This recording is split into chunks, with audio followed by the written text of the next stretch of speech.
Donc cet après-midi, nous avons l'honneur d'accueillir Yann Lipnik.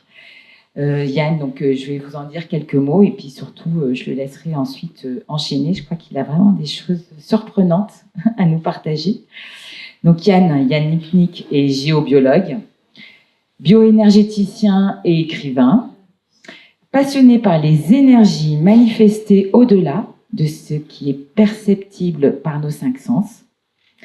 Son côté cartésien l'a poussé à développer des techniques d'investigation et d'intervention dans les dimensions subtiles, communicables et reproductibles par tous. Il partage toutes ses méconnaissances, voilà, lors de stages et dans de multiples ouvrages. Donc, le thème de la conférence aujourd'hui est la bioénergie, une méthode énergétique de santé naturelle. Voilà, à toi Yann. Alors, en fait, le thème a un peu changé. En fait, c'est plus... j'avais envie plutôt de vous parler de comment je suis arrivé à communiquer avec des présences invisibles et puis à quoi ça sert. Puis après, on verra que ça sert aussi pour les soins, hein, mais ça sert aussi pour plein d'autres raisons.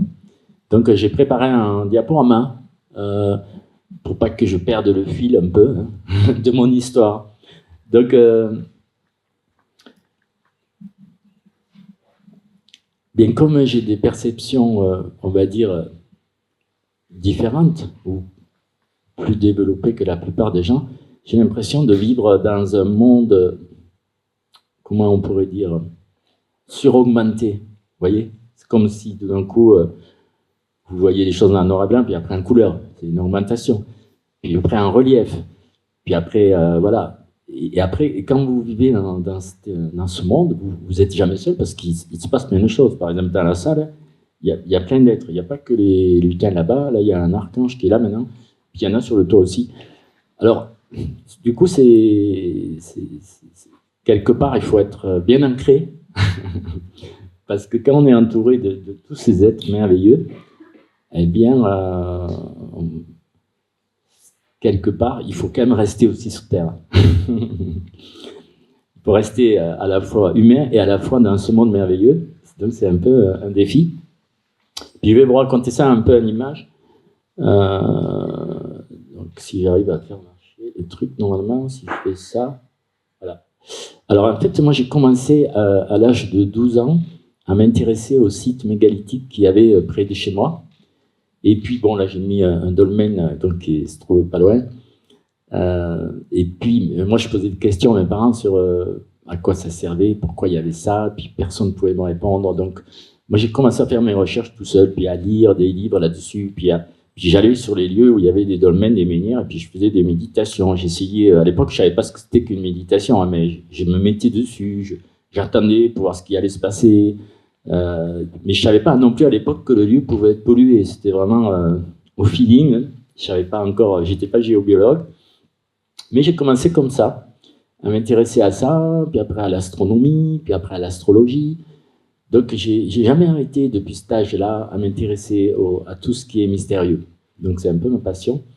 Et c'est comme ça que se sont développées mes perceptions, principalement dans un lieu que vous connaissez tous, le Mont-Saint-Michel.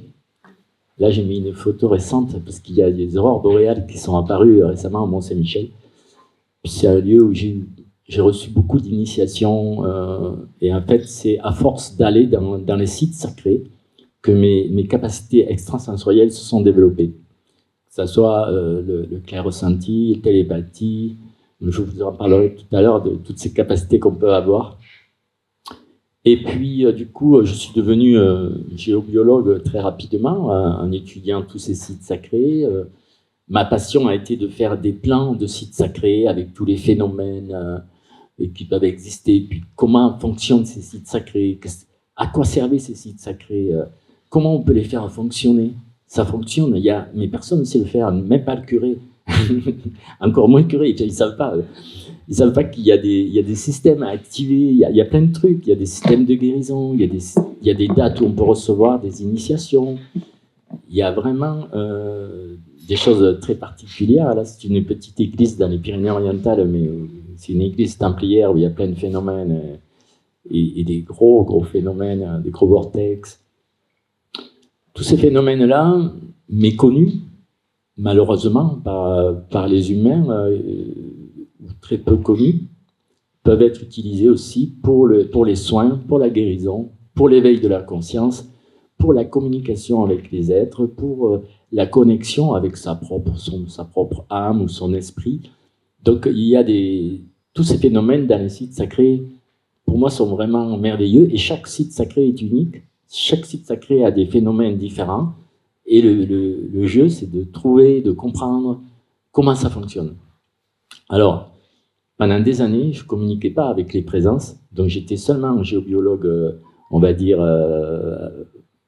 avec mes capacités de déterminer quels étaient les phénomènes, mais ça ne suffit pas, quelque part, parce que si vous ne communiquez pas avec les gardiens des lieux, ils ne vous diront pas, vous ne saurez pas comment fonctionnent les lieux, parce que c'est les gardiens qui savent. Et dans chaque site sacré, il y a des gardiens. Mais les gardiens, ils ne vont pas tout vous dire. Si vous arrivez comme ça, puis vous interrogez le gardien, c'est pas dit qu'ils vous le disent. Par contre, si vous lui demandez ce qu'on peut faire pour lui, puis en général, c'est de purifier son lieu, puis que vous faites une purification de son lieu, alors là, après, le gardien, il est OK, puis il vous dit comment ça marche, où il faut aller, où sont les places de guérison, quel jour il faut y aller pour vivre telle expérience. Enfin, il y a vraiment une connaissance cachée dans ces lieux et qui est super intéressante. À rencontrer. Comme là c'est dans une abbaye pas loin de chez moi, à Arles-sur-Tech, où il y a un tombeau mystérieux qui se remplit d'eau. Et on ne sait pas d'où vient l'eau, parce que le tombeau, il est posé sur 4 plots. Et c'est comme un sarcophage de pierre qui a contenu des saints, des reliques de saints. Puis l'eau, alors moi j'ai compris comment ça se faisait que l'eau. Parce qu'on peut élucider des mystères si on comprend, si on fait la géobiologie, parce que ce tombeau, par exemple, il est au-dessous d'un cours d'eau souterrain. Puis là, il y a un courant tellurique ascensionnel qui fait monter les éthers d'eau dans le tombeau. Et voilà, quand j'ai compris ça avec les guides et tout, j'ai pu expliquer des phénomènes comme ça, mystérieux, où tout le monde considère que c'est des mystères, mais en fin de compte, ça s'explique par la science, finalement. Hein, parce que tout ça, c'est quelque part très scientifique aussi. Voilà, même si c'est très méconnu. Mais à force de faire de la géobiologie, eh bien, évidemment, comme la géobiologie, c'est de tester des phénomènes invisibles, eh bien, j'ai rencontré des êtres invisibles. Alors, au début, c'était un nain. Enfin, c'était un gnome. C'était un gnome. Mais je ne savais pas qu'il était là. Et en fait, il y avait un vortex, il y avait une pierre qui était très vibratoire. Puis j'ai eu le feeling de prendre cette pierre et de l'amener chez moi, parce que j'aime bien les pierres. Mais sur le coup, je ne savais pas qu'il y avait une présence dessus. À cette époque, je n'étais pas encore initié à ça. Donc j'ai transporté le gnome chez moi. Et puis c'est que, suite à différentes anecdotes, que j'ai pu m'apercevoir que le gnome avait bougé de la pierre, puis qu'il était venu s'asseoir sur mon siège à côté de moi. Puis je commençais à parler avec lui. Puis au début, je ne savais pas quoi lui poser comme question. Hein. Un gnome, allez donc lui poser une question. Vous voyez, c'est pas facile. Puis alors j'avais dit, voilà, si la réponse est oui, tu te mets sur cette chaise. Si la réponse est non, tu te mets sur celle-là. J'avais fait 2 papiers, oui et non. Puis quand j'ai posé une question, il fallait qu'il aille sur une chaise ou sur l'autre. Ça a commencé comme ça, la communication avec les présences. Mais après, j'ai rencontré des fées, j'ai rencontré des êtres un peu plus merveilleux. Parce que les gnomes, ce sont des petits esprits de la terre, des élémentaux, on appelle ça. Alors que les fées sont déjà, c'est elles qui les gouvernent, sont déjà plus, voilà, c'est un peu plus merveilleux. Et puis, eh bien, ça m'a... Un jour, il y a une fée qui est venue me voir, elle m'a dit, il faut que tu écrives un livre sur les esprits de la nature. Alors j'ai dit, mais moi je ne suis pas écrivain. Elle m'a dit, c'est pas grave. Tu n'auras qu'à écrire que la table des matières pour l'instant. Alors bon, Ok, alors elle nous dit, comment on les reconnaît, où ils habitent, qu'est-ce qu'il faut leur donner à manger. Enfin, elle m'a fait comme une table des matières de tout ce qu'il fallait que je raconte. Et après, elle m'a dit, tu verras, ça va te venir. Puis effectivement, chaque jour, j'avais envie de parler d'un truc spécial sur la table des matières. C'est comme ça que j'ai rempli mon premier livre. Donc c'est une fée qui m'a inspiré pour écrire un livre qui s'appelle Les Esprits de la Nature. C'était mon premier livre que j'ai écrit il y a 20 ans. Donc ça fait 20 ans que je communique avec ces présences. Et évidemment, depuis, j'en ai rencontré bien d'autres et qui connaissent des choses extraordinaires. Et alors, ces présences, eh bien, il y en a qui sont venus me voir hier soir pour me dire « Oui, on veut participer à la conférence, tout ça. » Je leur ai dit ben, « Vous avez qu'à venir. » Alors du coup, bon, là, il y a des lutins, mais après, il y a un archange qui est venu, il me dit « Oui, mais moi, j'ai envie que tu dises à tout le monde que je veux faire des expériences avec eux. » Alors je lui dis « Bon, ben, écoute, ouais, on pourrait. » Donc, alors, après, il y a d'autres présences qui sont venues. Enfin, donc, j'ai fait une liste de trucs, des présences qui veulent faire des choses. Alors, du coup, ça va être une conférence où, des fois, pendant 1 ou 2 minutes, on va rester en silence et on va être dans le ressenti, tous ensemble, pour savoir ce qui se passe. Puis là, la première présence qui voulait parler, c'est un archange. Parce que moi, les anges et les archanges, au début, je ne savais pas qu'ils existaient. Je croyais qu'il n'y avait que des esprits de la nature. Les anges et les archanges, en fait, je me méfiais. Je pensais qu'ils n'existaient pas, que c'était les religions qui les avaient inventés. Et un jour, il y a une personne qui vient chez moi et me dit « Oui, j'ai lu un livre qu'on aurait 3 anges gardiens selon notre date de naissance, tout ça. » Puis moi, elle avait le livre et je dis « Tiens, mais moi, je vais regarder ma date de naissance. » Et puis, il y avait le nom d'un ange, de 3 anges, et je prononce le nom d'un ange, et là, il y a un ange qui apparaît dans mon salon, là où j'étais.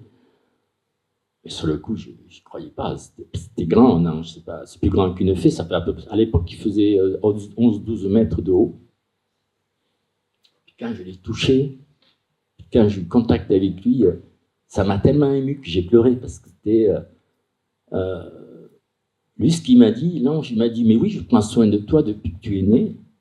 Et j'ai vraiment beaucoup d'amour pour toi et tout. » Ça m'a tellement touché. C'était assez merveilleux. Rien que d'un ange. Si un jour vous avez l'occasion de toucher un ange, c'est vraiment quelque chose d'extraordinaire. Mais là, aujourd'hui, vous allez avoir l'occasion de toucher un archange. Parce que c'est un archange qui est venu hier soir. Ça, c'est le livre que j'ai écrit suite à mon contact avec les anges et les archanges. Et là, l'archange qui est venu hier soir, c'est l'archange Sandalphon. C'est un archange qui n'est pas très connu, parce que c'est le seul archange qui ne gouverne pas des anges, mais qui gouverne les dévas de la nature. Et nous, en tant que géobiologue, moi, cet archange m'intéresse beaucoup parce que tous les dévas de la nature gouvernent les vortex, les cheminées cosmotelluriques, tous les systèmes géobiologiques sont gouvernés par des dévas qui sont eux-mêmes gouvernés par l'archange Sandalphon qui est là-bas. Et donc cet archange, il m'a dit, alors j'ai dit, mais qu'est-ce que tu veux faire avec les gens? Il m'a dit, je vais me promener au milieu d'eux pour qu'ils me sentent. Alors, est-ce que vous êtes prêts à vivre une expérience comme ça? Vous allez avoir l'occasion de toucher un archange. Alors, l'archange Sandalphon, est-ce que tu peux venir que je te présente? Voilà, il est là. Alors, s'il y a des clairvoyants, vous pouvez peut-être le voir. Moi, je suis clair-sentant, je le sens. Alors, un archange comme ça fait à peu près 3 mètres de diamètre et 120 mètres de haut. C'est la dimension des archanges actuellement. Et donc, je vais lui laisser, je vais voir ce qu'il va faire. Donc, j'ai dit, alors vas-y, fais ce que tu dois faire. Alors, il se bat par là. Voilà. Là, vous êtes dans l'archange, là, ici. Donc, essayez de sentir, parce qu'il m'a dit qu'il allait passer sur tout le monde. Alors, je ne sais pas s'il vous fait une bénédiction ou quelque chose. Non, il dit qu'il ne fait rien. Juste qu'il est là. Et là, il se déplace lentement vers la gauche. vers ma gauche. Donc, il se déplace vers là. Là, il arrive sur vous. Donc, vous allez sentir peut-être comme un souffle, quelque chose qui vous expanse, qui vous ouvre le cœur. Hop, alors du coup, là, il traverse, là, il commence à arriver vers là. Vous pouvez le sentir aussi avec vos mains ou avec votre cœur. Ouais. Là, il est là.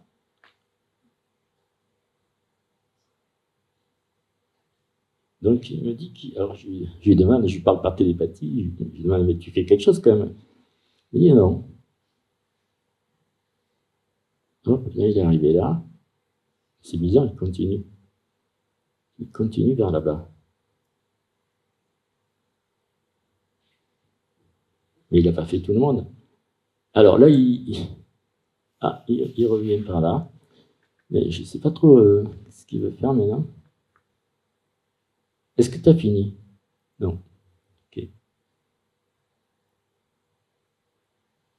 Ah, là, il bouge. Il se déplace. Là, il se déplace par là-bas. Ah, mais il repart par là. Il est revenu plutôt dans ce coin. Donc, vous allez le sentir, vous aussi, là-bas. Je crois qu'il veut passer sur tout le monde. Mais là, il est en train de se dilater, de s'agrandir, parce qu'un archange, bon, il a sa manifestation, mais il peut aussi se déplacer plus grand. Là, il est en train de s'élargir, comme s'il voulait couvrir tout le monde d'un coup. Ouais, il se dilate.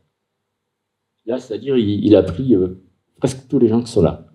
Tous les spectateurs qui sont là, vous êtes sous la coupe d'un archange, on pourrait dire. Voilà, là, il se déplace tout doucement vers la gauche. Voilà. Je peux le suivre soit avec le troisième œil, soit avec les mains. Je sens sa colonne de lumière, on va dire. Voilà, là, il est sur vous. Il vous fait peut-être un petit coucou. Vous pouvez lui parler par télépathie, il vous entend en tout cas. Hein.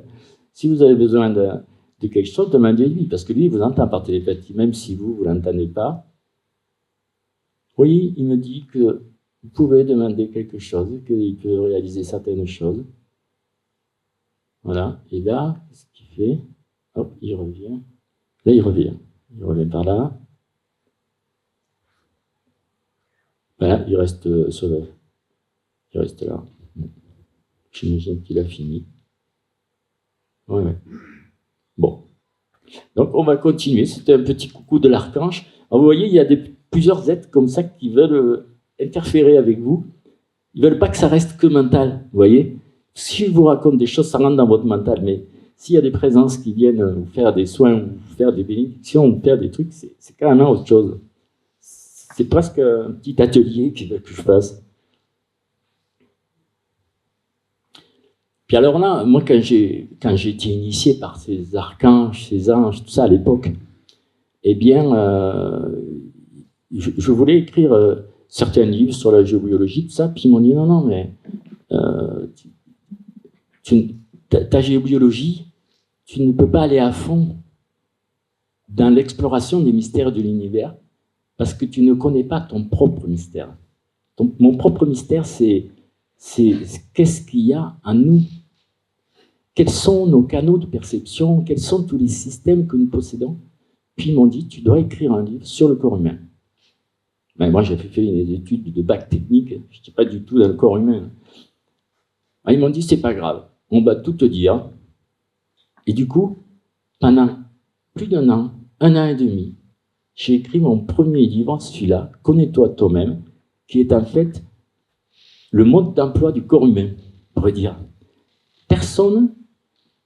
Aucune personne n'avait écrit un livre sur le fonctionnement énergétique du corps humain. Alors des livres d'anatomie, vous en avez sûrement des milliers, mais sur le fonctionnement du corps humain, à part de savoir qu'on avait 7 chakras, 1 ou 2 plexus, mais ça s'arrêtait là. Puis il y en a qui parlaient de Merkaba à l'époque, de Kundalini, mais en fait notre corps est beaucoup plus complexe. Notre corps est composé de 14 plexus. Donc ils m'ont enseigné toutes ces complexités, puis ils ont surtout développé en moi des capacités de perception au niveau de la glande pinéale qui m'ont permis de comprendre ce qu'il voulait me dire de plus en plus clairement et de pouvoir faire une approche scientifique du corps humain, de comment ça marche. Puis nous, quand on est né, on n'a pas reçu un mode d'emploi, le fonctionnement du corps humain. C'est pas comme quand vous achetez un appareil électronique, vous avez un manuel de 300 pages. Nous, le corps humain, c'est infiniment plus complexe et on n'a jamais eu de mode d'emploi. On ne sait pas qu'on a des systèmes, des canaux qui s'activent, des canaux de perception, on a des glandes qui s'activent, des organes qui s'activent. Il y a beaucoup de choses qui peuvent être activées énergétiquement dans le corps humain. Ça, c'était Moi, j'étais le premier à écrire des choses dans ce livre sur le fonctionnement. Par exemple, là, où on voit les 14 plexus, la plupart du temps, les gens connaissaient le plexus solaire, peut-être le plexus sacré ou le plexus au niveau du cœur. Mais en fait, on a 14 plexus différents dans le corps. Puis ces plexus, ils ont plusieurs niveaux d'activation. Puis quand on les active, il se passe des choses. Donc tout cela, c'est vraiment mystérieux. C'est le mystère du corps humain. Mais si vous ne rentrez pas dans votre propre mystère, vous ne pourrez pas explorer les mystères de l'univers. Parce que c'est la clé. La clé est en vous. La clé, c'est de pouvoir comprendre comment on fonctionne pour comprendre comment l'univers fonctionne. Puis sur les sites sacrés, si vous n'avez pas développé vos canaux et que vous n'êtes pas capable de communiquer avec les gardiens et avec les divinités qui sont dans ces sites, eh bien, vous n'avez que 20%, je dirais peut-être, de ce qu'est le site. C'est qu'en communiquant avec les gardiens, avec les divinités qui sont sur place, ou les archanges, ou toutes sortes de divinités qu'il peut y avoir, que vous pouvez avoir vraiment la connaissance des mystères de la Terre. Ça commence par les mystères de soi-même, et du coup, bien se connaître, et bien connaître ces systèmes énergétiques, ça permet de rester en bonne santé. Donc, on rejoint quand même le thème de la conférence, qui est sur la santé, puisque je vais vous faire voir que vous avez des systèmes internes qui peuvent être des systèmes de guérison. Vous avez des canaux de guérison, vous avez des tas de systèmes qui sont en vous, dont vous ignorez l'existence. Et moi, mon travail, c'est d'essayer d'initier les gens à ces systèmes, d'abord au clair ressenti, pour qu'ils puissent bien sentir les systèmes, et après leur expliquer comment fonctionne le corps humain d'un point de vue énergétique, puisque je ne suis pas un médecin, hein, je n'ai pas étudié l'anatomie. Je ne connais que l'énergétique du corps humain. Mais il faut savoir que la plupart des maladies, on va dire, eh bien, proviennent de blocages énergétiques. Parce que votre corps est tellement merveilleux qu'il a les principes d'auto-guérison en lui. Mais ces principes ne peuvent fonctionner que s'il n'y a pas de blocage. Donc nous, quand quelqu'un est malade, eh bien, on va lui enlever les blocages. Donc j'en parlerai tout à l'heure. Là, j'avais mis une diapo pour expliquer les canaux de perception que nous utilisons et qu'on peut développer. Donc moi, celui que j'ai développé le plus, c'est celui-là, le canal de clair ressenti, c'est dans les mains. Ça me permet de toucher le monde invisible et de sentir les formes des êtres qui m'entourent, de sentir les réseaux, les vortex, les cheminées. Et puis, au bout d'un moment, moi, ce qui s'est passé, c'est que mon canal de télépathie commençait à marcher. C'est un canal qui se trouve ici, qui sont tous connectés à la glande pinéale, hein, qui est votre, comme le récepteur, on pourrait dire. Donc j'ai le canal télépathique qui s'est activé, ce qui vous permet de communiquer avec les êtres directement, sans faire de mouvement, on va dire. Mais moi, j'ai la confirmation avec le clair ressenti. Je peux avoir des oui et des non quand je communique avec eux. Et puis après, mon canal de clair savoir qui s'est aussi activé. Et le canal de clair savoir, c'est un canal qui permet d'avoir des informations qui sont issues de la mémoire universelle qui nous entoure. C'est-à-dire, on appelle ça des mémoires akashiques. C'est des mémoires qui sont dans l'univers. Et ce canal me permet d'avoir des réponses sans les poser à aucune présence. Je pose la question et la réponse me vient. Mais par exemple, je peux poser la question de chez quelqu'un que je ne connais pas ici. Est-ce que dans sa maison, il y a des vortex et des cheminées, des phénomènes géobiologiques? J'aurai la réponse. Et après, je peux aller chez la personne vérifier. Donc, il y a des choses qu'on peut vérifier. Si vous posez des questions qui sont invérifiables, vous ne pourrez jamais savoir si ce n'est pas votre imagination. Mais quand vous pouvez le vérifier, ça commence à devenir intéressant. Vous pouvez donc avoir des réponses qui viennent de l'univers parce que vous avez développé ce canal de clair savoir. Et puis, il y a un autre canal qu'on utilise pour la communication, c'est le canal de médiumnité, c'est un canal qui est au-dessus. Plusieurs personnes, d'ailleurs, ici, ont ce canal qui est ouvert et qui vous permet de recevoir des images et des informations, si du monde invisible, mais au-delà de l'espace-temps. C'est-à-dire que le médium, il peut prévoir un tremblement de terre qui va se produire dans une semaine, il peut prévoir des trucs, voir des choses passées aussi, sur des lieux, ou voir des choses futures qui vont se produire. Le canal de médiumnité, il est intemporel, on pourrait dire. Moi, c'est surtout celui-là que j'utilise. Puis il y a le canal de clairvoyance. Bon, moi, je ne suis pas très fort en clairvoyance, mais par contre, j'ai mon troisième œil. C'est différent, c'est un organe, le troisième œil, qui vous permet d'avoir la... C'est pas la vision comme avec des images, c'est de voir la lumière des choses. C'est-à-dire que si je vais dans une pièce, que je regarde avec mon troisième œil, je vois, quand c'est éclairé, c'est des choses super positives. Si ça me ferme le troisième œil, c'est que c'est négatif. Alors moi, je m'en sers beaucoup quand je vais faire des vides-greniers ou chez des antiquaires. Je regarde les objets, puis je m'aperçois qu'il y en a qui sont super vibratoires, puis d'autres qui sont super plombés. ça vous permet, de toute façon, ces perceptions vous augmentent votre discernement comme c'est inimaginable. Et on étudie ça donc dans nos cours, dans notre école. On fait des stages où on travaille que sur les perceptions, ou sur la géobiologie, ou sur ceci ou sur cela. Il y a plusieurs thèmes, on va dire. Bon, après, on avait fait des expériences avec des amis scientifiques pour valider avec des appareils de mesure la présence des êtres invisibles. Et donc, il avait mis tout un truc pour mesurer des données, on va dire, il avait un encéphalogramme, il avait plusieurs appareils. On a pu voir que quand les esprits de la nature venaient sur moi, on avait fait l'expérience avec des débats, eh bien, ça modifiait au niveau du cœur certains paramètres. Donc, comme ça, on a pu le mesurer. On a fait comme plusieurs expériences scientifiques, dont je vous parlerai plus tard. Mais surtout, après, on peut se demander à quoi ça sert finalement de percevoir tout ce monde-là. Est-ce que ça a une utilité pratique? C'est là que c'est intéressant, ça a vraiment une utilité pratique. Par exemple, moi je suis apiculteur, eh bien j'ai fait des recherches sur les ruchers, vu que les abeilles ont des problèmes, j'ai cherché quels étaient les meilleurs réseaux géobiologiques pour poser les ruches. En allant en Espagne sur des anciens ruchers millénaires, j'ai pu voir et constater que les anciens, ils avaient une connaissance, encore à cette époque, ils avaient placé les ruchers sur des réseaux pairés, c'est les réseaux qui renforcent l'immunité des abeilles. Donc moi, après, mes abeilles, je les mettais sur ce type de réseau. Donc vous voyez, après, on peut récupérer des connaissances ou comprendre comment la nature, pourquoi un arbre, il est tordu comme ça, c'est parce qu'il y a un vortex, justement, il a poussé sur un vortex. Et le vortex, c'est un phénomène en spirale qui donne beaucoup d'énergie. La glycine, ça c'est une glycine, elle est devenue énorme et elle a tordu le support en métal qui est complètement tordu. C'est à côté de chez nous, ça. Là, c'est un arbre qui a fait demi-tour. Il a poussé comme ça, puis il est reparti dans l'autre sens. Mais c'est parce qu'il y avait un réseau négatif horizontal à cette hauteur. Donc ça permet de comprendre déjà dans la nature comment ça marche, pourquoi il y a des anomalies, pourquoi un arbre il est tordu, pourquoi il penche d'un côté. Tout ça, c'est pas vraiment des mystères, mais moi je suis curieux, j'aime bien comprendre pourquoi et comment s'agencent les choses.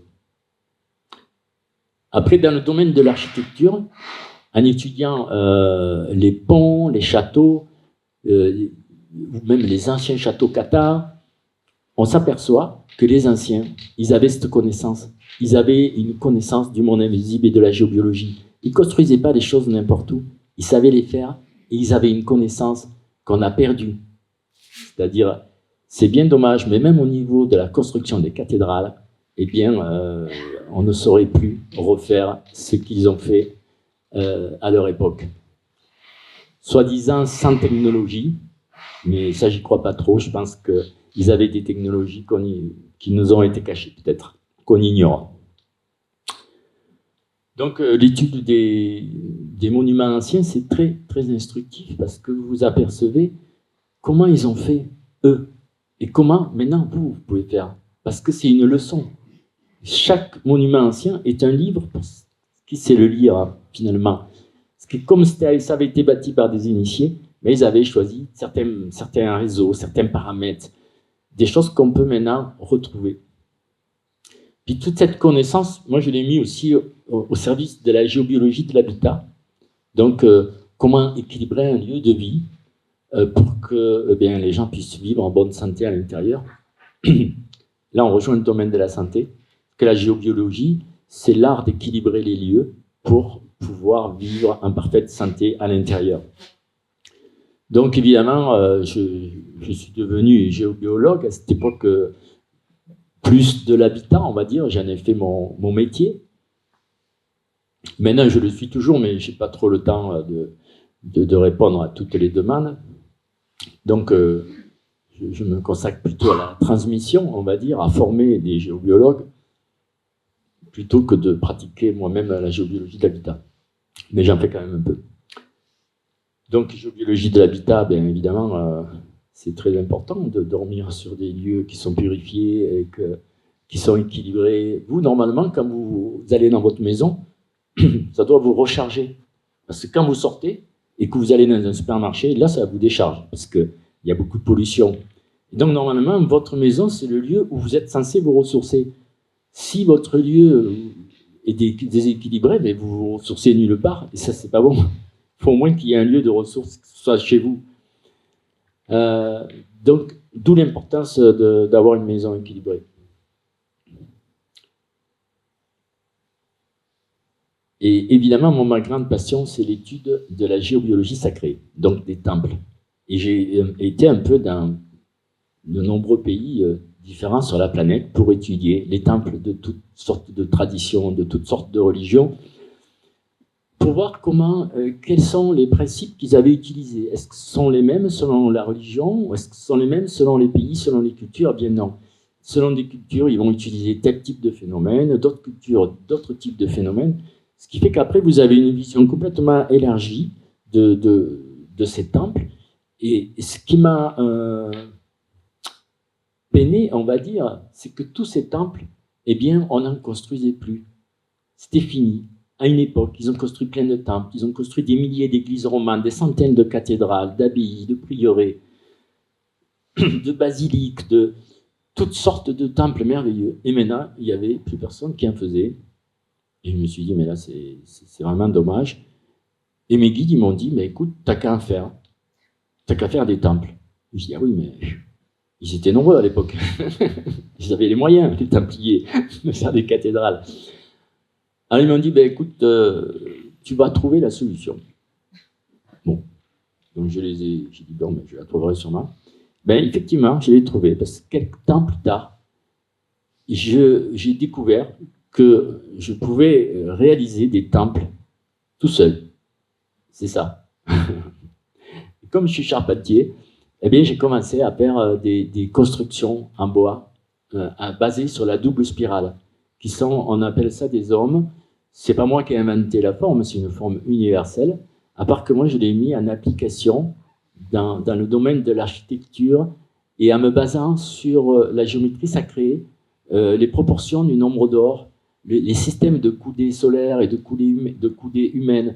Donc j'ai mis toute ma connaissance de la géobiologie sacrée dans la construction de petits temples portatifs qui, eux, font partie d'aucune religion. Eux, c'est comme des amplificateurs.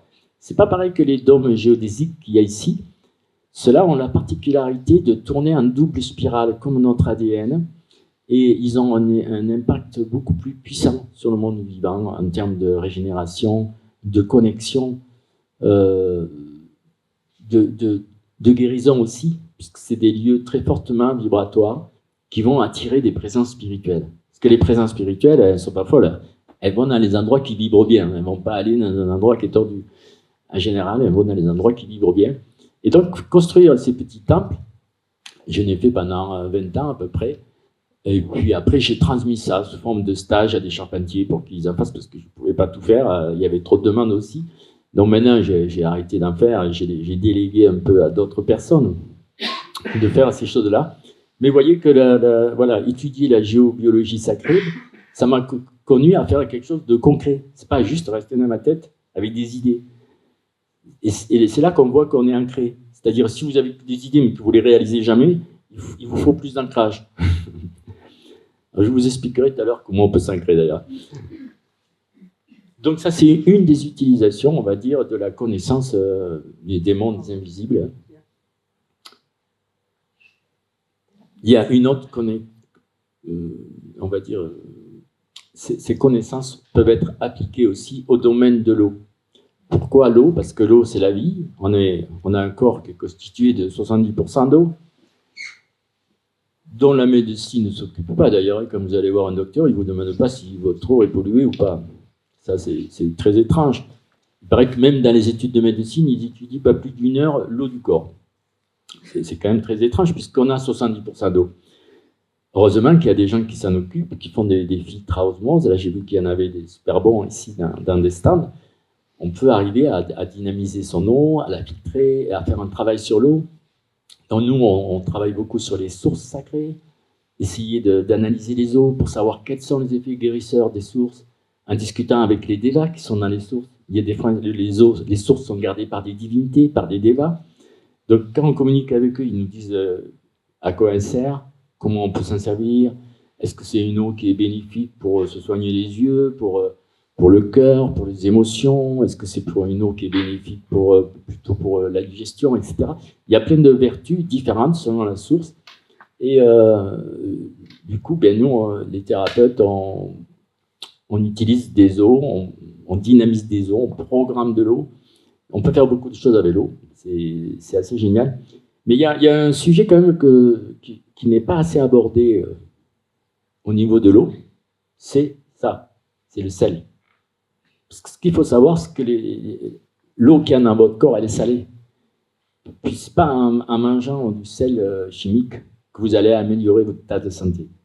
S'il y a bien un conseil que je peux vous donner pour la santé, c'est de boire de l'eau pure et de manger du sel pur aussi.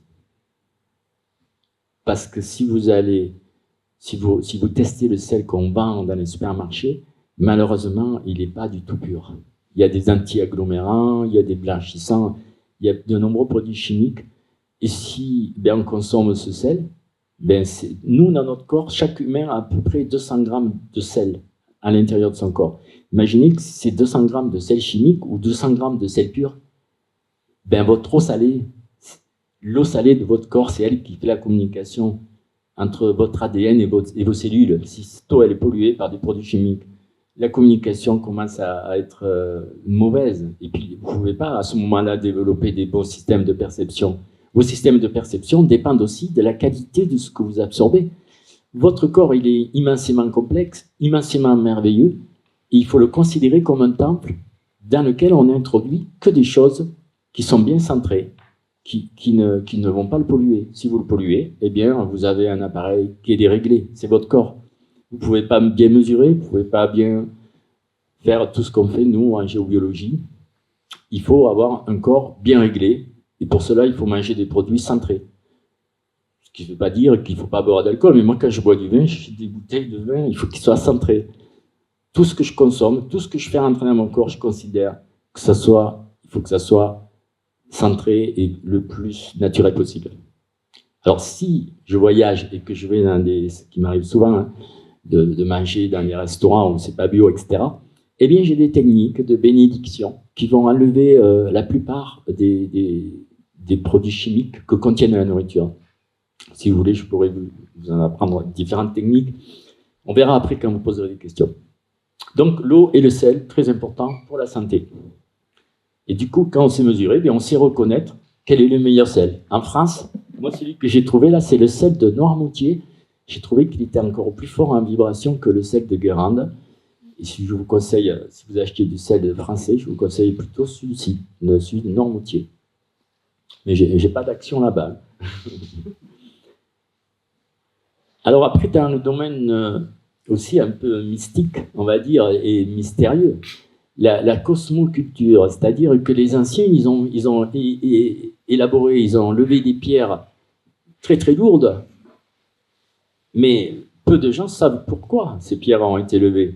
Et en fait, il y a une partie de ces pierres qui ont été érigées pour dynamiser l'agriculture.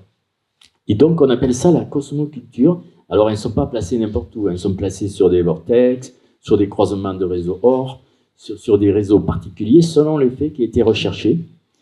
Et c'est une science qui se perdure encore. Là, par exemple, dans un domaine viticole, au domaine viré, ils font de la cosmoculture. Et ils ont placé non seulement des pierres levées dans leur vignoble, mais aussi des cylindres en PVC avec des étagères à l'intérieur, et ils mettent des produits biodynamiques sur les vortex. Et le vortex diffuse l'information du produit biodynamique sur tout le territoire du vignoble. Donc il y a encore heureusement des gens qui utilisent ces méthodes anciennes, mais qui sont quand même très méconnues encore. Hein.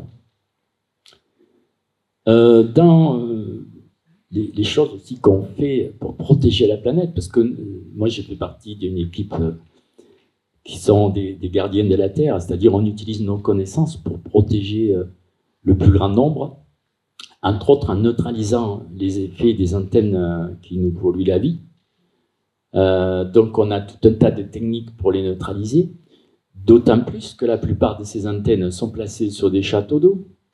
Donc l'eau elle va être déstructurée par les antennes et les gens vont boire ça. Donc déjà les antennes, c'est déjà très toxique, les émissions de haute fréquence, c'est la 5G maintenant. Et en plus ils mettent ça sur des châteaux d'eau, donc comment ils vous polluent l'eau que vous allez boire. Donc là aussi on a fait des tas de méthodes pour neutraliser les antennes, pour dynamiser les châteaux d'eau, pour faire venir des phénomènes cosmotelluriques sur des châteaux d'eau, pour que l'eau soit dynamisée et protégée. Donc ça c'est un autre domaine, on va dire, c'est le domaine de la protection de la vie, on va dire, du vivant. Dans le domaine de l'archéologie aussi, grâce aux perceptions extrasensorielles, eh bien, on peut détecter des choses souterraines. Donc ça m'est arrivé de travailler avec des archéologues pour essayer de trouver des choses souterraines. Alors, il y en a qui ont des machines très chères, très sophistiquées, qui peuvent faire comme un balayage, un scanner souterrain. Mais j'ai travaillé avec des gens qui n'avaient pas ce genre de machines, et donc je les ai aidés à trouver des trucs, et surtout à se protéger aussi, parce que les archéologues, il faut dire qu'ils vont souvent fouiller là, dans des endroits où il y a des tombes, tout ça, puis il y a des fois il y a des magies qui protègent les tombes, il y a des charges spéciales, il peut y avoir des entités aussi, donc... je travaillais un peu avec les archéologues, puis ça m'intéresse aussi parce que c'est les temples anciens, entre les temples anciens et l'archéologie, il n'y a qu'un pas, on va dire. Donc c'est un domaine aussi qui est assez intéressant, que j'ai exploré. Et puis, un autre domaine très proche, c'est sur les sites sacrés, c'est découvrir les lieux de guérison ou d'initiation. Donc, les anciens avaient dédié certains lieux selon les phénomènes qui s'y trouvaient, soit à des initiations, c'est-à-dire pour réaliser des choses en soi qui sont inhabituelles, soit pour des lieux de guérison, soit aussi des lieux, des fois, de célébration. Là, c'est plus les cromlechs, par exemple. Donc, il y a plusieurs types d'utilisation pour ce type de lieu. Ben, nous, les lieux de guérison, les pierres de guérison, comme celle-ci, à côté, moi j'habite à côté de l'abbaye Saint-Michel de Kutcha, dans les Pyrénées-Orientales. Ben, à côté de cette abbaye, il y a une pierre de guérison. Alors, on peut, si on n'est pas initié, on va s'asseoir dessus, puis s'allonger dessus, parce qu'il y a l'empreinte d'un corps humain. Et il va se passer quelque chose, 10% ou 20% du potentiel.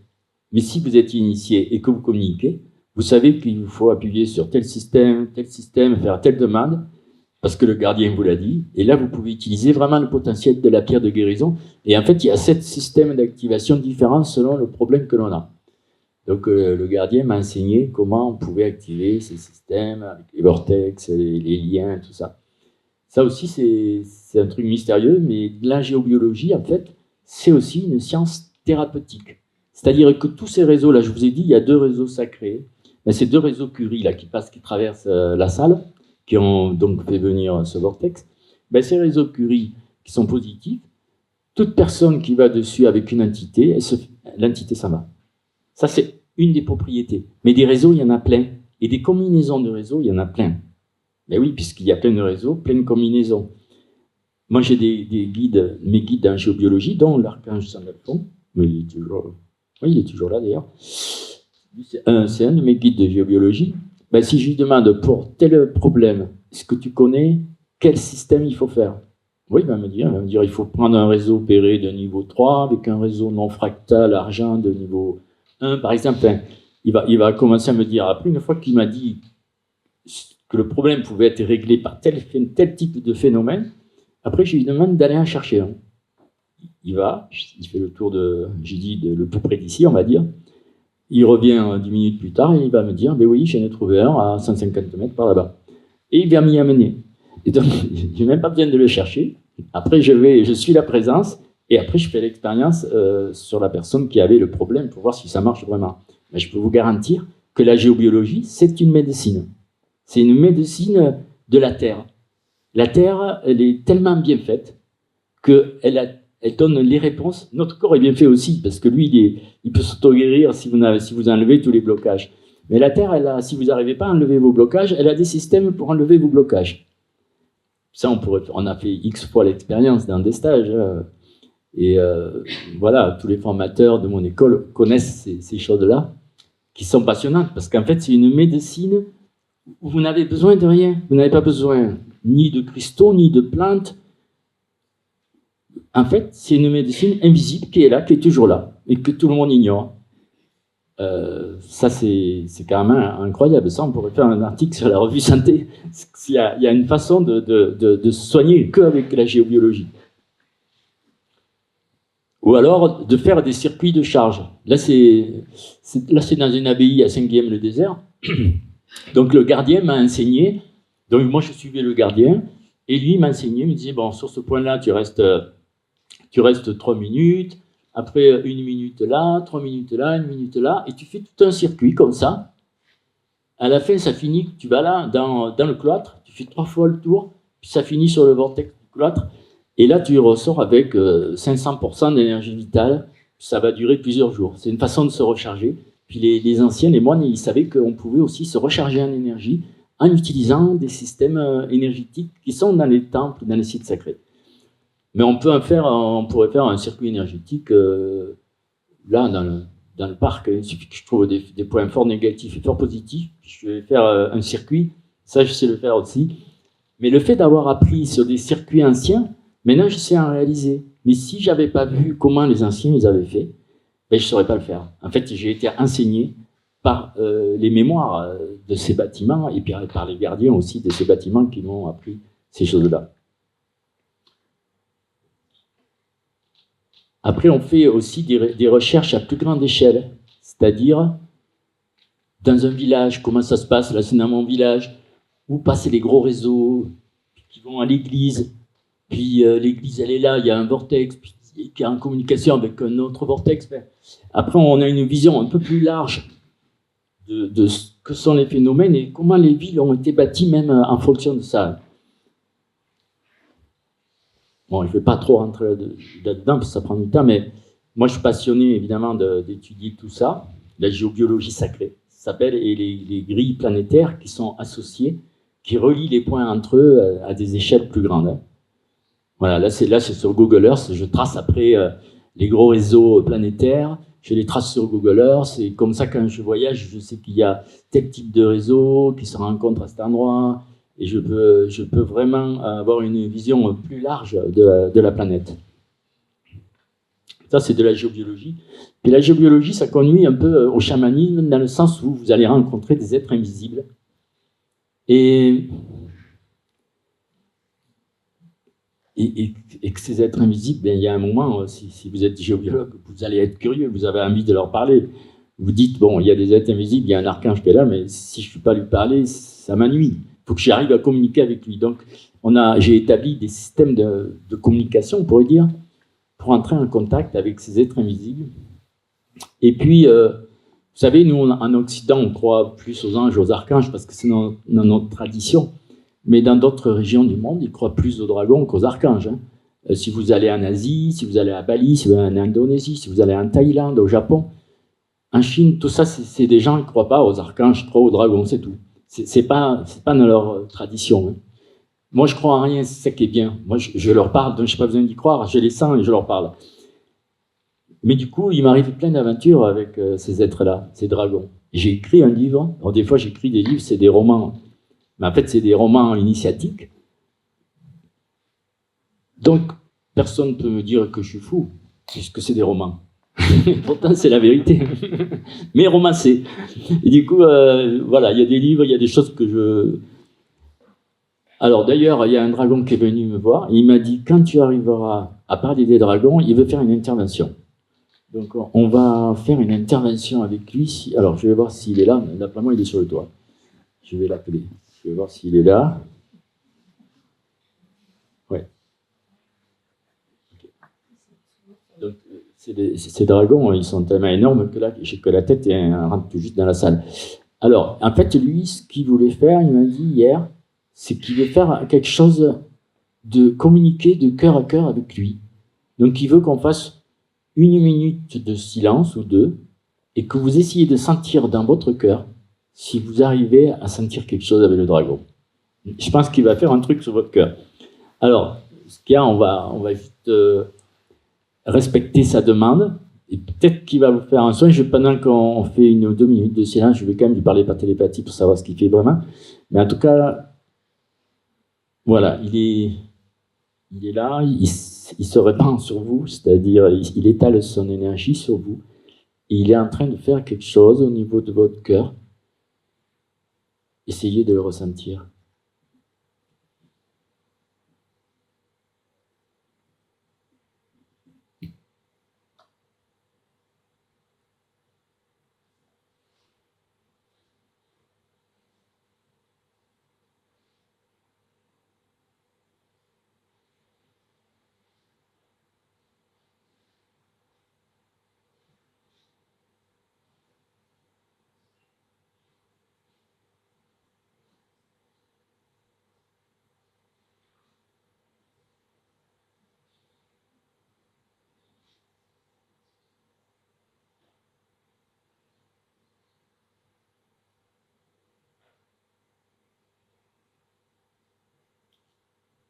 En fait, il est en train d'ouvrir votre cœur et d'envoyer de l'amour. Et il dit que pour lui, c'est un moyen de communiquer. Pour les dragons, ça passe beaucoup par le cœur.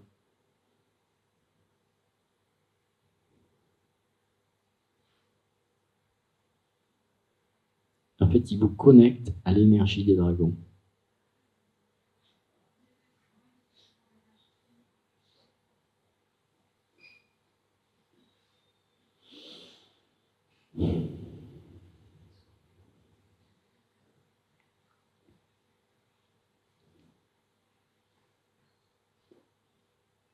Moi, ces êtres-là, ils me touchent beaucoup.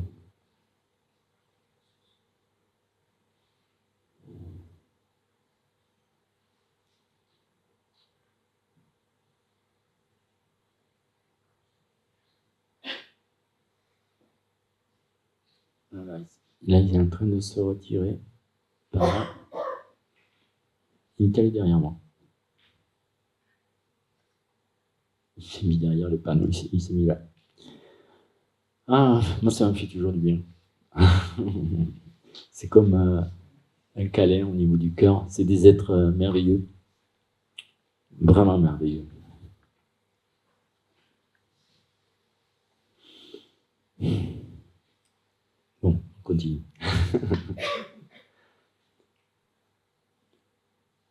Là, je vous ai mis une image qui illustre un peu aussi des choses que je fais actuellement, c'est de l'alchimie. L'alchimie, donc j'anime pas mal de formations sur le domaine de l'alchimie, c'est comment se purifier son être à des niveaux, à des profondeurs très très profondes, au niveau atomique, subatomique, quantique. Comment se purifier pour faire descendre notre divinité à l'intérieur de notre matière. Parce qu'en fait, en alchimie, on n'essaye pas de faire des méditations pour monter je ne sais pas où.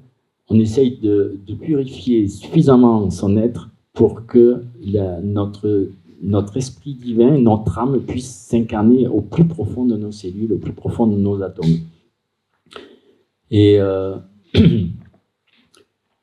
ça serait un peu long à expliquer, mais c'est aussi des méthodes que je pratique. Et souvent, mes stages, c'est alchimie et géobiologie, alchimie et bioénergie, alchimie et dragon. Il y a toujours le mot alchimie. Pourquoi? Parce que c'est du développement personnel, en fait. C'est pour augmenter aussi vos perceptions, pour augmenter votre qualité d'être, on va dire. Et puis là, on va aborder un peu plus le domaine de la thérapie, neutralisation des entités. Vous le savez, il n'y a pas que des choses positives, il y a aussi des choses négatives dans le monde invisible. Les entités, il ne faut pas en avoir peur, parce que ce sont des êtres humains désincarnés, mais qui n'ont pas eu la chance de remonter dans la lumière, parce que lors de leur décès, ça ne s'est pas bien passé, ou ils avaient des problèmes, et donc il faut les aider. Donc, nous, quand on a des entités, quand on rencontre des entités, on les aide à remonter dans la lumière, ça ne nous fait pas du tout peur, on sait que ce sont des êtres humains que l'on doit respecter.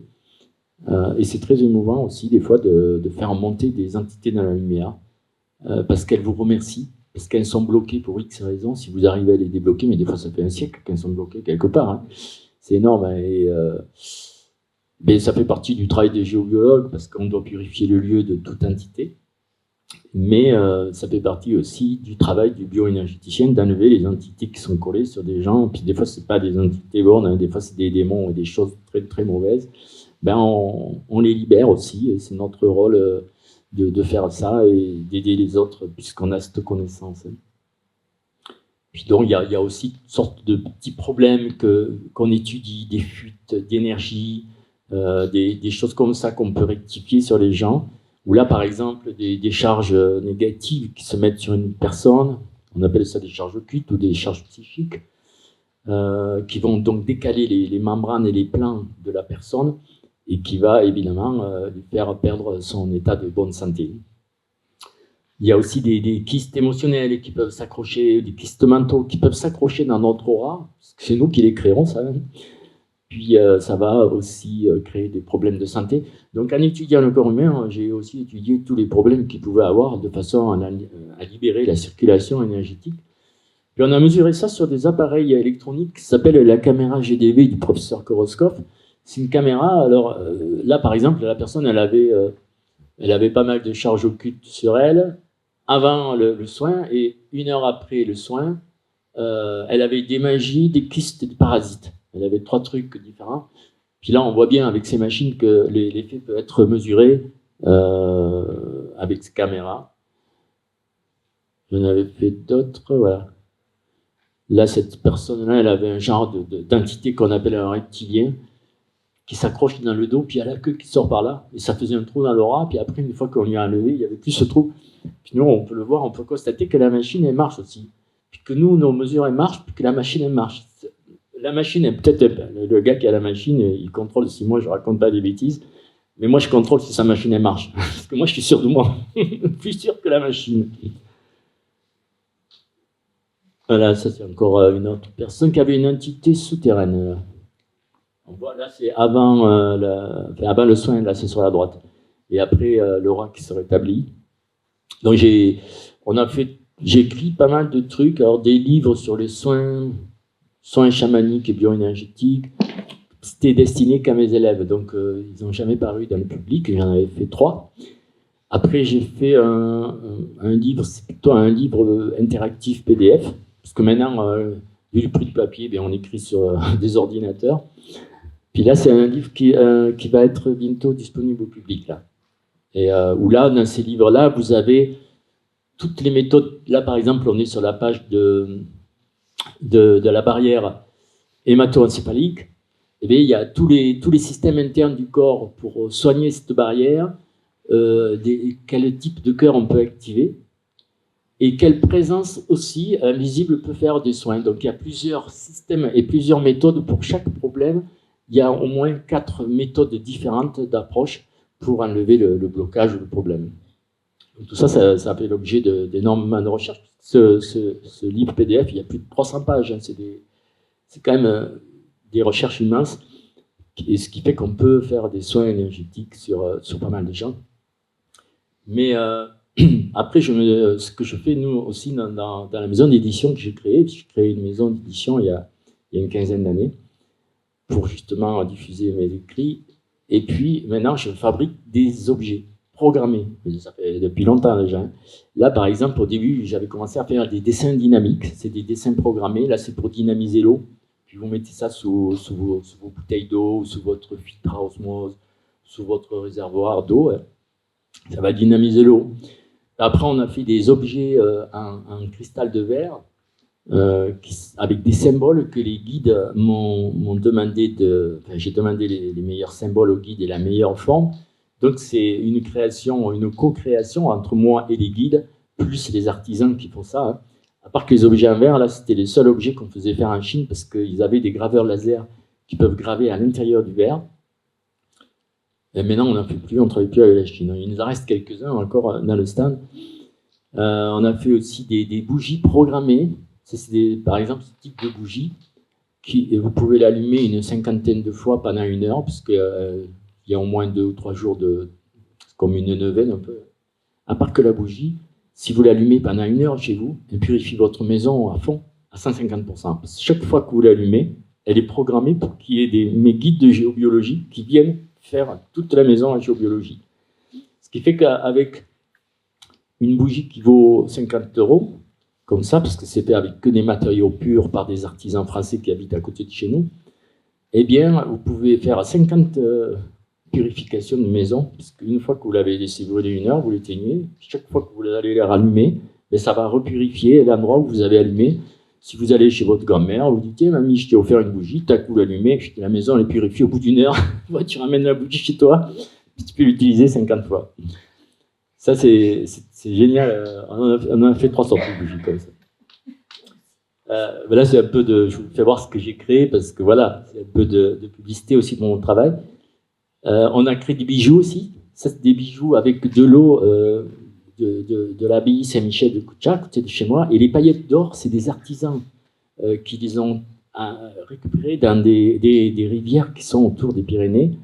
Ils récoltent des paillettes d'or. Et puis nous, on s'en sert pour faire nos bijoux.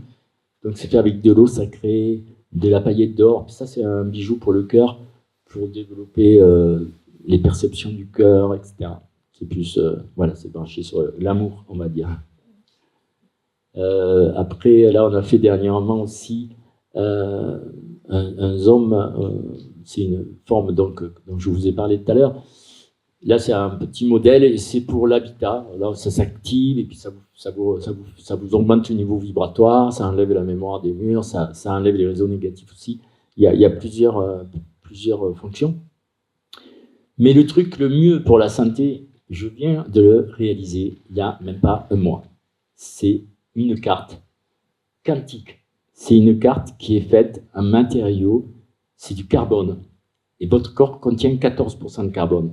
Et moi, ce qu'ils m'ont dit, les présences, que c'était le meilleur matériau pour programmer des choses.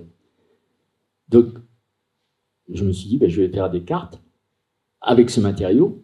Et après, j'ai demandé aux présences quel type de programmation, etc. Donc, ils m'ont demandé de fabriquer ces cartes. Donc, je les fais faire par un artisan qui n'est pas loin de chez moi, à une 30aine de kilomètres. C'est lui qui nous fait tous les bijoux, les dessins dynamiques, il nous fait les bougies aussi.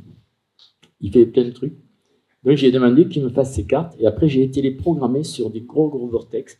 Parce que les présences m'ont dit, si tu veux faire rentrer une programmation qui dure, il faut un maximum d'énergie de niveau vibratoire. Donc j'ai trouvé des endroits sacrés où il y avait des très très gros vortex et j'ai dû laisser les cartes quantiques pendant 3 heures. Chaque type de carte, on en a fait deux. On a fait carte Sophia, c'est pour la santé.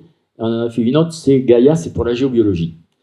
La carte Sophia pour la santé, elle a 40 programmations au moins. Elle va purifier l'eau de votre corps, elle va purifier le sang, elle va purifier le système nerveux, la moelle osseuse, elle va purifier plein de trucs dans votre corps, mais la principale action que j'ai voulu mettre, c'était la protection des ondes électromagnétiques. Parce que j'avais déjà fait pas mal de systèmes qu'on peut mettre sur les téléphones, sur le compteur Linky, j'ai différents, on va dire, symboles que j'avais reçus de mes guides pour neutraliser les pollutions. Mais le problème, c'est que, bon, même si vous neutralisez toutes les pollutions chez vous, quand vous sortez dans la rue, vous reprenez l'antenne 5G, le truc du voisin, enfin, vous reprenez des pollutions. Ça, c'est une carte, vous la portez sur vous. Alors, moi, j'en ai toujours sur moi. C'est dans une petite pochette. Vous voyez, c'est comme ça. Comme un jeton. Ça ressemble à un jeton, à part que c'est du carbone. Et que là-dedans, il y a plein de programmations. Et donc, ça, c'est le dernier truc que j'ai fait, qui pour moi est quand même assez génial, parce que où que vous allez, vous êtes protégé. Et en plus de ça, c'est programmé pour que si vous allez sur un carrefour de réseau géobiologique négatif, ça l'annule. Si vous allez sur une faille, ça ne vous fait aucun effet, un cours d'eau souterrain, rien, ça va vous protéger de tous les phénomènes géobiologiques négatifs, et en plus de toutes les ondes qu'il y a autour de nous. Et je peux vous dire qu'il y en a de plus en plus, il y a même des ondes qui sont envoyées par les militaires. Ça s'appelle le contrôle mental. Enfin, il y a beaucoup d'ondes dont on ignore l'existence. Hein. Eh bien, cette carte est prévue pour vous protéger de ça. Si vous voulez l'essayer, je vous inviterai à aller faire des tests à notre stand, parce qu'on peut vraiment faire des tests kinésiaux qui prouvent que ça marche vraiment, et que c'est pas une illusion de l'esprit. Hein. Il y a vraiment, et puis c'est des cartes qui augmentent l'ancrage, donc vous êtes hyper ancré, et du coup, ben, vous recevez beaucoup d'énergie tellurique qui remplit votre aura finalement. Hein. Et c'est ça qui crée aussi des protections. Ça crée même une protection psychique aux alentours de 8 sur une échelle de 20. Hein. Donc ça protège quand même pas mal de charges comme ça que vous pourriez prendre aussi. Donc ça, c'était les derniers trucs. Et puis, ce que je suis en train de développer aussi, c'est une série de livres pour apprendre ce que je viens de vous dire. Les premiers gros livres que j'ai faits qui étaient un peu trop scientifiques, il y a beaucoup de gens, ça les a un peu arrêtés parce que c'était trop compliqué. Donc j'ai fait des livres pour tous, le clair ressenti pour tous, la communication, communiquer avec les guides pour tous. Ça, c'est des livres plus petits, très pédagogiques, avec des méthodes et des exercices à pratiquer. Et ces deux livres, je les ai faits en méthode en ligne, parce que tout le monde n'a pas le temps d'aller faire des stages. Donc, vous pouvez apprendre par des méthodes en ligne, constituées de plusieurs dizaines de vidéos, chaque méthode. Vous pouvez apprendre comment ressentir, comment développer vos perceptions, et aussi comment communiquer avec vos guides, parce que sachez que chacun d'entre vous, vous avez plusieurs guides, et que si vous arriviez à communiquer avec eux, vous auriez une vie beaucoup plus intense, beaucoup plus harmonieuse. Ils peuvent vous conseiller, vous dire des choses et tout. C'est assez merveilleux de communiquer avec eux pour plein de raisons. Et donc, voilà, ben je vous invite à... Là, c'est une image de la méthode en ligne que je fais. Sinon, là, je suis venu avec donc mes amis et formateurs, Nicolas et Aïcha, qui m'accompagnent sur le stand, et ils font partie des formateurs agréés de mon école, qui peuvent vous enseigner quasiment tout ce que je sais. Et voilà, ça va se terminer là, pas tout à fait, parce qu'il y a quand même un dernier truc. Il y a un phénix qui est venu me voir. Alors les phénix, peut-être que vous n'en avez jamais entendu parler. Ben, les phénix sont des êtres ailés qui sont connus depuis des milliers d'années en Chine, parce que dans le Feng Shui, il y a l'énergie du phénix. Dans les Feng Shui, il y a les 4 animaux qui sont installés autour de la maison, dont le phénix qui est installé en face de la maison. Donc je peux vous dire que les phénix existent vraiment, et depuis des milliers d'années, dans certains pays, ils savent que ça existe. Nous, évidemment, on croit que c'est des légendes. Ben, le jour où vous aurez appris à sentir, vous vous apercevrez que ce n'est pas des légendes. Puis lui, le phénix, qui m'a dit, hier soir, quand il est venu me voir, il m'a dit, moi, ce que je veux faire, je propose de purifier l'aura des gens qui sont à ta conférence. Il dit que ça dure 1 ou 2 minutes. Donc, si vous savez mesurer, moi je peux mesurer pour vous, hein, taux de pureté moyen de l'aura de tous les gens qui sont ici. Donc moi, mon biomètre, c'est ma mère.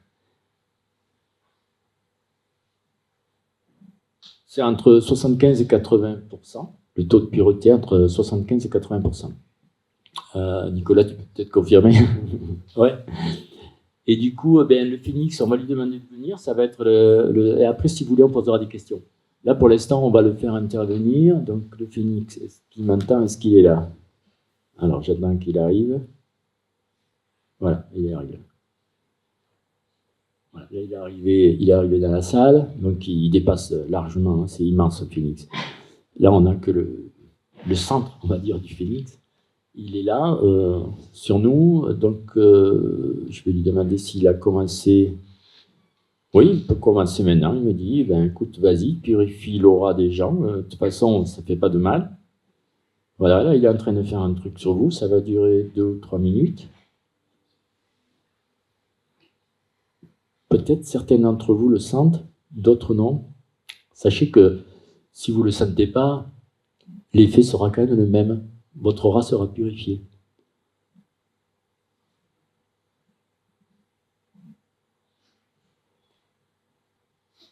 Moi, quand il y a des présences comme ça qui viennent, ça me fait un sifflement dans les oreilles, comme un acouphène un peu. Et comme si je rentrais dans une cathédrale, par exemple. Vous savez, quand vous rentrez dans un lieu sacré, vous avez des sensations comme ça, comme d'un son, comme d'un ultrason très aigu. Ça, c'est un peu la clairaudience. Et les présences, des fois, quand elles apparaissent, ça fait comme un petit sifflement. Ça fait et on les entend comme ça. Mais lui, là, moi, il m'envoie un truc dans mes oreilles. C'est comme si j'avais les canaux de clairaudience qui étaient extrêmement dilatés.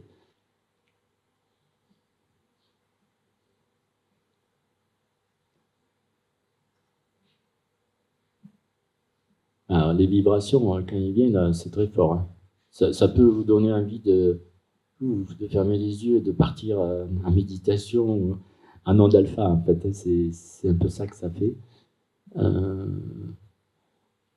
On va le laisser travailler tranquillement. Je ne sais pas quelle heure il est parce que je ne sais pas combien de temps ça a duré. Oui, on va pas tarder à passer aux questions. Il est quelle heure là? Il est 15h25. Bon, ça fait 25. À peu près 1h10. Ouais, j'ai fait un peu le tour de mon travail, donc pour vous le présenter, pour que vous puissiez savoir que c'est des recherches très profondes qui datent. Donc ça fait, je vous dis, c'est plus de 50 ans que j'ai commencé. J'ai commencé à l'âge de 12 ans à étudier ces choses-là. Donc quand les gens ils me disent, moi j'ai fait des études bac plus 6, je dis, ouais, mais moi c'est plus 40. Donc c'est-à-dire que j'ai jamais arrêté d'étudier. Jamais arrêté d'étudier parce que les présences nous enseignent tous les jours. Moi j'écris 2 heures par jour de tout ce que me disent les présences. C'est-à-dire tous les jours. En gros, c'est souvent vers 18h à la fin de la journée, parce que là, je suis moins occupé par mon travail, on va dire.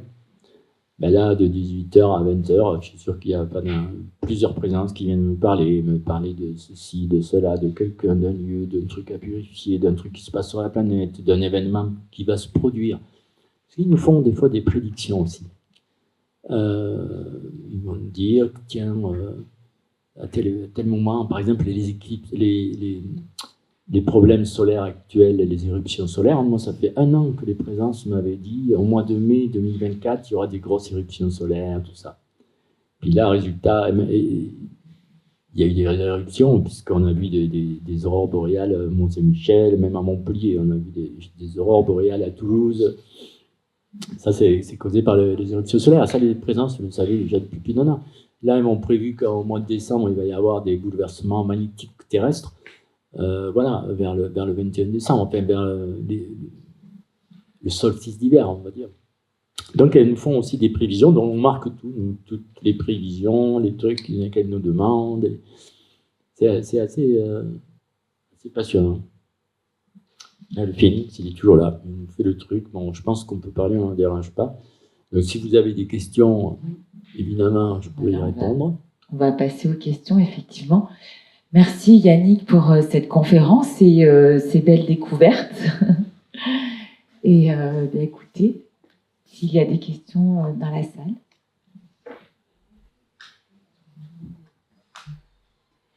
Là, j'ai tout tellement bien expliqué qu'il n'y a plus aucune question.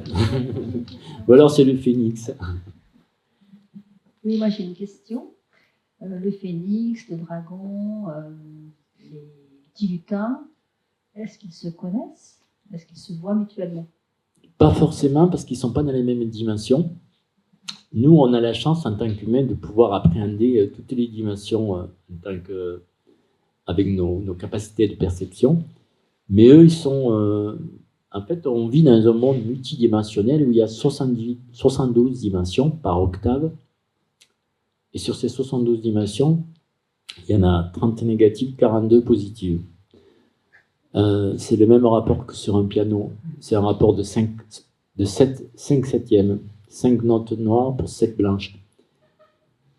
Eh bien, imaginez que chaque note d'un piano, c'est là où habite, il y a une note où habitent les dragons, une autre note où habitent les phénix. C'est pas forcément. Alors, il y en a qui peuvent communiquer entre eux. Les dragons et les phénix, ça va bien.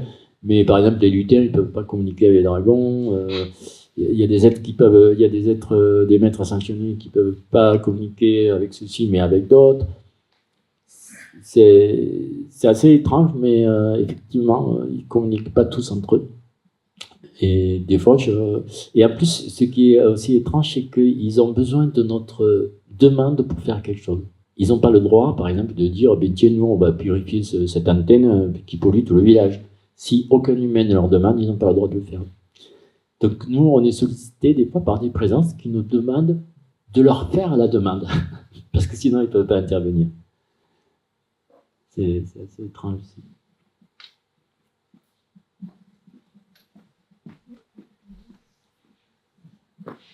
Oui, bonjour. Vous avez parlé de quand vous ne pouvez pas choisir la nourriture, vous avez un moyen de la purifier. Et est-ce que ce serait quelque chose d'accessible pour nous? Oui. Et comment? Alors, il y a la dernière bénédiction moi, que j'ai appris, c'est une bénédiction japonaise que j'ai appris à Martinique, parce que j'ai rencontré des japonaises là-bas qui étaient bien branchées, puis elles ont une bénédiction qui marche bien, puisque j'aime beaucoup cette bénédiction, elle appelle un dragon en plus, qui vient bénir la nourriture. Et leur bénédiction, c'est, le mot, c'est Itada Kimas. Alors, je peux vous l'épeler. Itada, comme ça se prononce, I-T-A-D-A, Kimas, K-I-M-A. K-I-M-M-A. Itada Kimas. Et avec un S à la fin. Si vous allez dans les restaurants japonais, les gens ils font comme ça. Ils frappent 2 fois devant leur cœur. Itada Kimas. Et là, ça bénit la nourriture. Il faut rester quelques secondes. Et là, vous allez sentir une grosse énergie qui sort. Ça va enlever les implants, la nanotechnologie, les pollutions chimiques, les OGM peut-être. Ça va enlever un max de trucs. Ça, c'est une bénédiction japonaise qui marche super bien. Sinon, moi, j'en avais d'autres aussi. Des guides, ils m'ont donné différents codes qui bénissent la nourriture. Morivia, entre autres. Comment? Ertaigzu. Voilà, il y en a pas mal. Ouais. Tout ça, c'est un peu aussi écrit dans nos livres, hein, différentes pratiques pour bénir la nourriture. Et là, c'est pas des croyances, parce que si vous savez mesurer, vous mesurez la nourriture avant, vous la mesurez après, c'est pas tout pareil. Donc, à partir du moment où vous savez mesurer, vous n'avez plus besoin de croire en quoi que ce soit, vous mesurez avant, vous mesurez après. Point. Puis là, vous avez le résultat. Donc, la première chose, nous, on mesure beaucoup en radiesthésie. On a beaucoup de biomètres. Vous voyez, dans le petit livre L'Explorateur, j'ai plein de biomètres qui me servent à faire des mesures. Et c'est comme des cadrans, et avec ça, je peux mesurer plein de trucs, quoi. Vraiment, sur le corps humain, sur les lieux, sur la nourriture, sur plein de choses.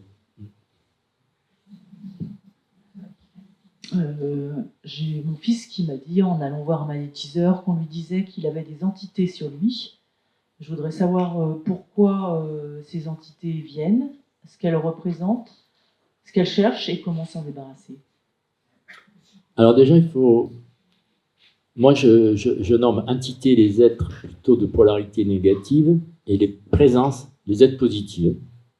Donc, si c'est des entités, c'est des êtres qui ont une polarité négative qu'il faut renvoyer dans la lumière. Soit ils sont malheureusement décédés dans des circonstances désastreuses, ou bien au moment de leur décès, ils avaient par exemple des bijoux chargés négativement, ou ils avaient une malédiction, ou ils avaient une charge occulte, enfin, des choses qui ont fait qu'à leur décès, ils n'ont pas pu monter dans la lumière. Donc nous, on appelle souvent des archanges, par exemple, mais on a un système interne, c'est le cœur.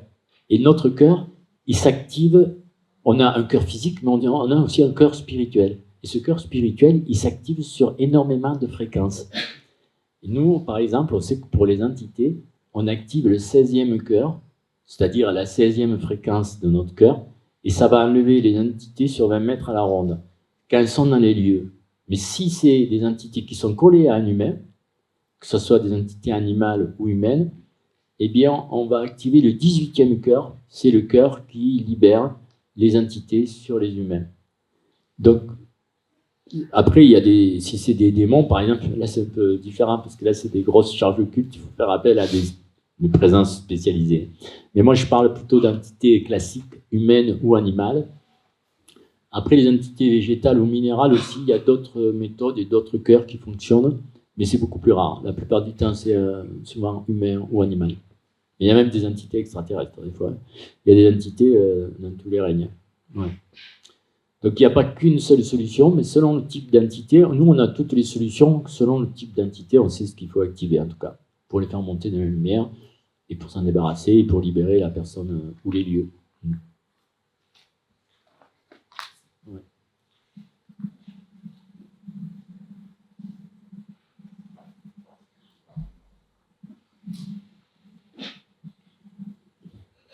Oui, en début de conférence, vous avez appelé votre archange qui est venu, qui a passé, vous l'avez suivi avec la main. Vous dites que vous le ressentez, que vous le touchez. C'est une sensation imaginaire, physique, sensitive. Qu'est-ce que c'est C'est comme le clair ressenti. C'est comme si vous aviez des bras qui pouvaient s'allonger à l'infini et que vous pouvez toucher les choses invisibles. Alors l'archange, si je le touche, je sens le bord, parce que ça forme comme un tube de lumière, on va dire, un tube d'énergie qui fait 120 mètres de haut. Si je veux mesurer sa hauteur, ben je compte 10, 20, 30, 40, jusqu'à 120, 130, et après 140, je le perds, donc c'est qu'il s'arrête là. Sinon, je peux mesurer son diamètre, sa forme. Je reconnais beaucoup les êtres à leur forme, en fait. Selon la forme qu'ils ont, je vais dire, ah ben tiens, c'est tel être ou tel autre. Après, je demande, je dis, t'es bien, voilà. Mais les archanges, ça, je ne me trompe jamais. Mais après, il y en a 22, donc il faut avoir, dans l'explorateur de l'invisible, là, le petit livre, si je vais à la page, alors là, c'est facile, parce qu'il y a 22 archanges, et c'est à la page 122. Je l'ai pas fait exprès quand j'ai écrit le livre. Et du coup, je sais que à cette page, après, je me sers de la liste des archanges comme d'un biomètre. Donc, par exemple, l'archange qui est là, il est toujours là, eh bien, si je fais ça, hop, mon doigt s'arrête sur Saint-Alphon. C'est le nom de cet archange. Ben après, je lui demande, est-ce que tu es bien l'archange Saint-Alphon? Si tu es vraiment l'archange Saint-Alphon, est-ce que tu peux aller sur la dame qui est là-bas? Là, il se déplace vers vous. Ça, c'est le premier système de communication que j'ai réalisé. Là, vous venez de recevoir un archange sur vous. C'est le premier système, c'est-à-dire si la réponse est oui, qui se déplace. Si la réponse est non, qui reste sur place. Et vous pouvez commencer à communiquer avec eux. Si vous sentez, quand il est sur vous, peut-être que vous le sentez là, qu'il y a un truc qui s'est passé, qui est arrivé, si vous le sentez, ben là, on peut lui poser une autre question à l'archange. Archange Saint-Alphon, est-ce que tu as fait quelque chose aux personnes sur lesquelles tu es passé? Il ne bouge pas. Ça veut dire qu'il n'a rien fait, c'est ce qu'il m'avait dit. Il m'a dit non, je ne fais rien, je fais juste d'être là. C'est juste sa présence. Puis là, si on peut lui poser d'autres questions, l'archange, tu as envie de faire autre chose, l'archange? Non, il me dit non. Juste il m'accompagne à la conférence pour faire vivre des expériences sensitives aux gens qui m'écoutent. Puis certains d'entre vous quand même ont des capacités de perception, je pense. Alors après, je peux le suivre avec mon troisième œil, il est en train de bouger, il revient là. Bon, il est revenu. Allez, le troisième œil, je le capte aussi. Je peux le capter avec les mains, le troisième œil, et par contre, quand il me parle, c'est par télépathie. Ou alors oui et non, comme ça, dans les mains. J'ai plusieurs systèmes de vérification. Vous aviez dit que vous mesureriez la purification des auras après Ah le oui, phénix. oui. Je vais mesurer. Alors, mais Nicolas peut le faire aussi. Alors, taux de pureté de l'aura de tous les gens, je dirais 98%. 95. Donc, vous voyez, on était à 70, 75, on était sur là. On était à 75-80. Donc, il a purifié entre 95 et 98% l'aura. Donc, vous allez vous sentir plus propre autour de vous, on va dire, parce que l'aura, ben. Ouais. Voilà. Vous avez parlé tout à l'heure des éruptions solaires et des aurores boréales. Qu'est-ce que enfin, ça semble absolument incroyable et merveilleux énergétiquement parlant.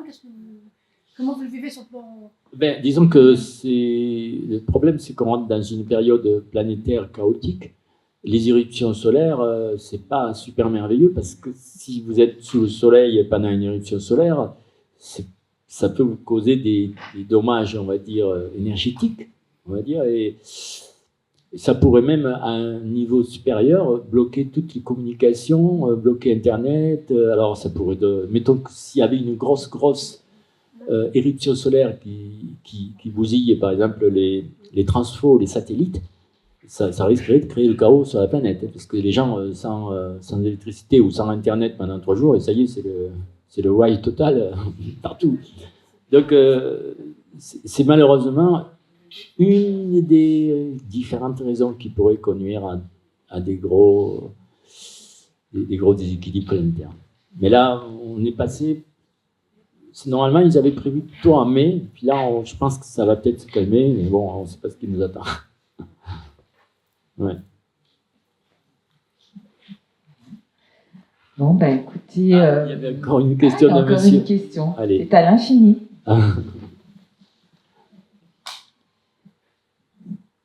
Bonjour, merci pour votre intervention.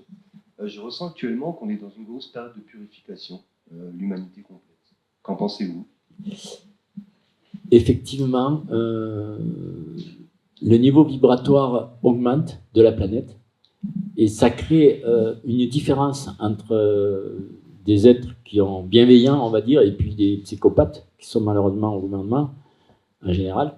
Et donc, il y a un contraste qui est en train de se créer et qui fait que...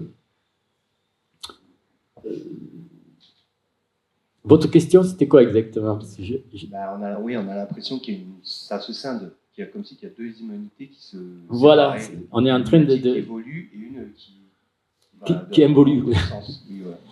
Ah oui, il se passe... Là, on vit dans une période, donc, on pourrait dire, eschatologique, enfin, un truc qui avait été prévu depuis très longtemps, hein, qui s'appelle, on va dire, l'ascension. L'ascension, c'est aussi... l'Apocalypse, et l'Apocalypse, c'est la révélation. Donc on est au courant de toutes les manipulations qui ont été faites pour nous asservir, hein, pour asservir l'humanité. Et comme ces manipulations, elles sont en cours d'être révélées, bien maintenant, pour s'échapper des procès qu'ils pourraient avoir, ces gens-là, ils sont en train d'essayer de faire une guerre planétaire, en déclenchant une guerre nucléaire, etc. C'est malheureusement le but de l'état profond qui gouverne notre planète. C'est parce qu'ils sentent qu'ils sont coincés là, parce que là maintenant, il y a plein de gens qui s'aperçoivent que le Covid, ça avait été une invention, parce que ces vaccins, c'était des poisons. Il y a plein de gens qui s'aperçoivent de ça, et du coup, maintenant, pour ne pas être inculpés, ces gens-là, ils vont essayer de créer un chaos encore plus fort pour s'échapper de ça. Et du coup, on rentre dans une période vraiment houleuse, je dirais, qui va durer peut-être quelques années. Est-ce que ça ne se jouerait pas aussi un peu sur tout l'univers aussi? Nous sur Terre, et puis il y aura peut-être sur un autre plan aussi. Alors, je pense qu'effectivement, ce qui se passe sur Terre va avoir une influence sur toute la galaxie, et qu'il y a des périodes où, voilà, c'est chez nous que ça se passe, et d'autres périodes où c'est sûrement dans d'autres galaxies. En tout cas, nous, là, on est rentré dans la période, c'est tous les 24 000 ans à peu près qu'il se passe des gros trucs chaotiques, et là, on est rentré dans cette zone rouge, on va dire, où on ne sait pas de quelle façon on va pouvoir vivre le futur, quoi. Hein. C'est... Ou de l'espoir. Voilà. Alors bon, je sais qu'on est bien accompagné. Il y a beaucoup d'êtres de lumière qui arrivent actuellement sur la Terre, beaucoup d'extraterrestres positifs aussi qui viennent aider l'humanité. Donc, on peut supposer qu'avec toutes ces forces positives, on va peut-être contrebalancer les gens qui ont des envies de folie guerrière. Et voilà, mais c'est toujours, on est sur le fil du rasoir, je dirais. Ouais. En tout cas, je reconnais que pour moi, c'est plus facile à vivre parce que je peux communiquer avec ces forces positives, avec ces êtres de lumière, avec ces grands phénix, ces grands dragons supragalactiques, etc. Donc, je suis quelque part rassuré qu'ils sont là. Mais pour les gens qui ne savent pas qu'il y a toutes ces forces positives qui nous accompagnent, c'est vraiment angoissant de voir ce qui se passe, surtout que les actualités sont faites plutôt pour vous maintenir dans la peur que pour vous donner l'espoir qu'il y a des forces positives qui vont nous aider. Merci beaucoup.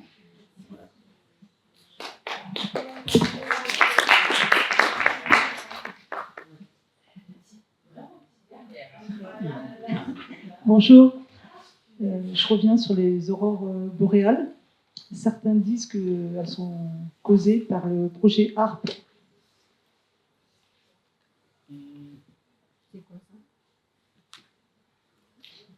Ils ont effectivement des technologies qui peuvent influencer le climat, mais en général, ils s'en servent plutôt pour déclencher des tremblements de terre et faire des catastrophes que pour faire des choses hyper belles dans le ciel.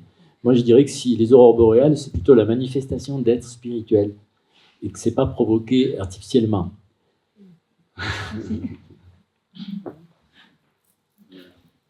Ah, encore une question.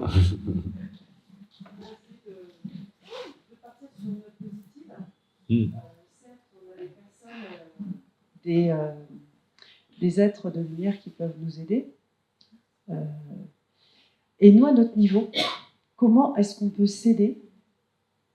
Eh bien, en fait, demandez et vous recevrez. C'est quelqu'un qui a dit ça il y a très longtemps, mais ça marche toujours. C'est-à-dire que les êtres spirituels qui sont là pour nous aider, ils peuvent le faire que si on leur en fait la demande.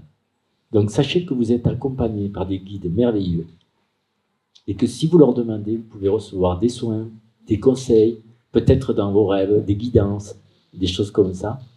Donc, soyez certains que vous êtes accompagnés par des êtres de lumière. Cette demande, tu l'as fait à l'oral ou dans ta tête? On peut le faire à haute voix, quand tu es tout seul chez toi, quand tu médites, tu peux faire une demande à haute voix, tu peux le faire par la pensée, il faut le faire plusieurs fois. Quand on fait des demandes à voix haute, on le dit 3 fois, quand on le fait par la pensée, 7 fois. Parce que des fois, on ne peut pas faire une demande à voix haute, il y a des mondes qui sont autour de nous, puis on reste dans la pensée, on le fait 7 fois dans la pensée. Mais ouais, on est tous accompagnés. On fait une demande positive. Est-ce que tu as un exemple de demande? Vous pouvez demander à ce que vos perceptions augmentent, à ce que votre santé s'améliore, vous pouvez demander à ce que votre maison soit purifiée. Vous pouvez demander plein de choses aux présences invisibles qui vous accompagnent. Et on est tous accompagnés par des présences. Et vos guides connaissent les présences. Si eux ne savent pas le faire, ils connaissent des présences qui savent le faire. Donc il faut leur dire, voilà, mettons, tu appelles ton guide principal devant toi, et puis même si tu ne reconnais pas qui c'est pas grave. Tu dis, écoute, voilà, j'ai tel problème de santé, par exemple. Toi, est-ce que tu peux me faire un soin? Et si tu ne peux pas le faire, est-ce que tu peux aller chercher quelqu'un qui peut le faire? Mais c'est toujours en demandant. Et même votre guide, si vous ne lui demandez pas, même s'il voit qu'il pourrait vous le faire, il ne vous le fera pas parce que vous ne lui demandez pas. Donc, soyez dans la confiance, mais aussi dans la demande que pour agir, il faut qu'il y ait notre libre arbitre qui soit respecté. Et notre libre arbitre, c'est de demander. Voilà. Merci.